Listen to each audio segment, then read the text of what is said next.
नमस्कार. रिपोर्टरच्या डिजिटल प्लॅटफॉर्मवर आपलं सर्वांचं स्वागत करण्यात येत आहे. गेल्या 5 दिवसापासून अमरावती येथे माजी आमदार बच्चू कडू हे शेतकऱ्यांच्या प्रश्नासाठी आमरण उपोषण करत आहे.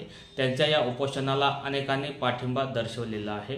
बच्चू कडू हे कुठल्या मागण्यासाठी आंदोलन करत आहेत आणि त्यांच्या मागण्या काय आहेत हे आपण आज जाणून घेणार आहोत. कर्जमाफी 7/12 कोरा करण्याचे आश्वासन महायुतीने दिलेले होते, त्याची अंमलबजावणी करण्यात यावी. शेतमजुराचा अपघाती मृत्यू झाल्यास त्याला आर्थिक मदत देण्यात यावी. लागवड ते कापणी सर्व शेती कामाचा समावेश रोजगार हमी योजनेमध्ये करण्यात यावा. तेलंगणाच्या धर्तीवर शेतकऱ्यांना एकरी 10,000 रुपयाची आर्थिक मदत द्यावी. सेंद्रिय खताला अनुदान द्यावे. गाईच्या दुधाला 50 तर म्हशीच्या दुधाला 60 रुपये भाव देण्यात यावा.